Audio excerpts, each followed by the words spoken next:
This layer is envisaged to facilitate Layer 1 and Layer 3 by providing services required for these layers to achieve their expected functions. These services include role definition, their respective access control policies, and voting transaction definitions. The role definition and management provides core support for the access control functions implemented by Layer 1, whereas the voting transaction definitions support the blockchain-based transaction mapping and mining performed at the Layer 3 level. Overall, this layer enables a coherent function of the proposed system by providing the foundations required by individual layers. The third layer is e-voting transaction management layer, which is the core layer of the architecture where the transaction of e-voting constructed at role management transaction layer level is mapped onto the blockchain transaction to be mined. This mapped transaction also contains the credentials provided by a voter at Layer 1 for authentication. An example of such data can be the fingerprint of the voter. This data is then used to create the cryptographic hash and contributes towards creating the transaction ID.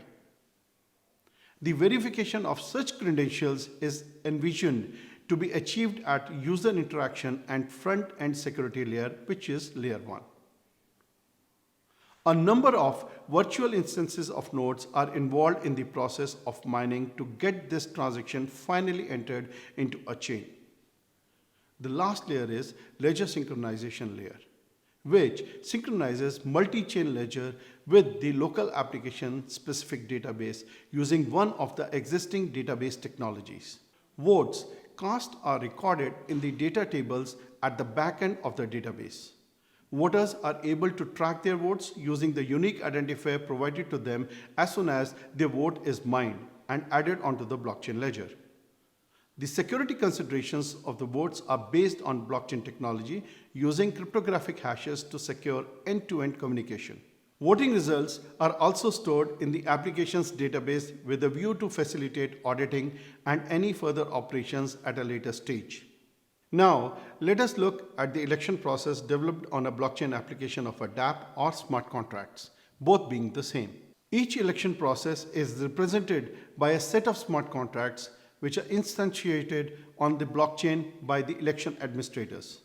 A smart contract is defined for each of the voting districts of the election, so multiple smart contracts are involved in an election.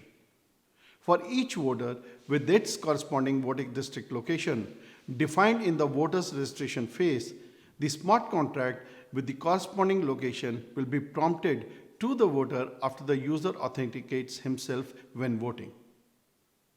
So what are the main activities in this election process? Creating an election. Election administrators create election ballots using a decentralized app. This decentralized app interacts with an election creation smart contract, which is also a dApp. So, as I was saying, the election ballot dApp interacts with an election creation smart contract in which the administrator defines a list of candidates and voting districts. This smart contract in turn creates a set of ballot smart contracts and deploys them onto the blockchain with a list of candidates for each voting district, where each voting district is a parameter in each ballot smart contract. When the election is created, each corresponding district node is given permission to interact with his corresponding ballot smart contract. Voter registration. The registration of voter phase is conducted by the election administrators. When an election is created, the election administrator must define a deterministic list of eligible voters. Deterministic list means a finite that does not get changed. This requires a component for a government identity verification service to securely authenticate and authorize eligible individuals. Using such verification services, each of the eligible voter should have an electronic ID and PIN number and information on what voting district the voter is located in. For each eligible voter, a corresponding wallet would be generated. The wallet generated for each individual voter should be unique for each election the voter is eligible for and a non-interactive zero-knowledge proof, also abbreviated as NIZKP, could be integrated to generate such wallet so that system itself does not know which wallet matches an individual voter. NIZKP are the proof systems that allow two parties to verify each other without the need of interaction. The two parties are prover and the verifier. The next in the process is vote transaction. When an individual votes at a voting district, the voter interacts with the ballot smart contract with the same voting district as is defined for any individual voter.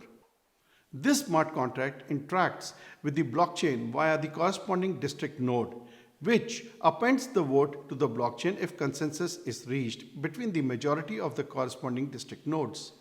Each vote is stored as a transaction on the blockchain, whereas each individual voter receives the transaction ID for their vote for verifying purposes. Each transaction on the blockchain holds information about whom was voted for and the location of aforementioned vote.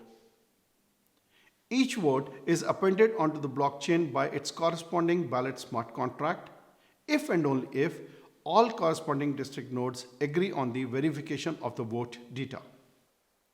When a voter casts his vote, the weight of their wallet is decreased by 1, therefore not enabling them to vote more than once per election.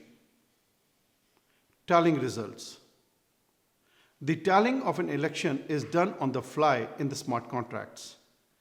Each ballot smart contract does their own tally for their corresponding location in its own storage. When an election is over, the final result for each smart contract is published. Verifying vote.